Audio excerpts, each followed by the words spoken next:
شروع اللہ کا نام لے کر جو بڑا مہربان نہایت رحم والا ہے۔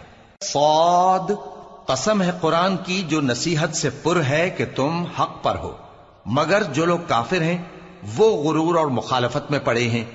ہم نے ان سے پہلے بہت سی امتوں کو ہلاک کر دیا تو وہ عذاب کے وقت لگے فریاد کرنے، اور وہ چھٹکارے کا وقت نہیں تھا۔ اور انہوں نے تعجب کیا کہ ان کے پاس انہی میں سے ایک خبردار کرنے والا آیا، اور کافر کہنے لگے کہ یہ تو جادوگر ہے جھوٹا، کیا اس نے اتنے معبودوں کی جگہ ایک ہی معبود قرار دے دیا؟ یہ تو بڑی عجیب بات ہے۔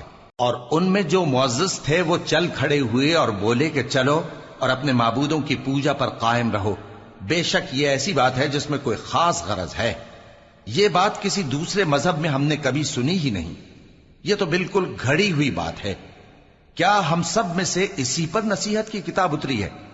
اصل بات یہ ہے کہ یہ لوگ میری نصیحت کی طرف سے شک میں ہیں، بلکہ انہوں نے ابھی میرے عذاب کا مزہ نہیں چکھا۔ کیا ان کے پاس تمہارے پروردگار کی رحمت کے خزانے ہیں جو غالب ہے، سب کچھ عطا کرنے والا ہے؟ یا آسمانوں اور زمین اور جو کچھ ان میں ہے ان سب پر انہی کی حکومت ہے؟ تو چاہیے کہ رسیاں تان کر آسمانوں پر چڑھ جائیں۔ یہاں شکست کھائے ہوئے گروہوں میں سے یہ بھی ایک لشکر ہے۔ ان سے پہلے نوح کی قوم اور عاد اور میخوں والا فرعون بھی جھٹلا چکے ہیں، اور سمود اور لوط کی قوم اور بن کے رہنے والے بھی، یہی وہ شکست خوردہ گروہ ہیں۔ ان سب نے پیغمبروں کو جھٹلایا تو میرا عذاب ان پر آ واقع ہوا۔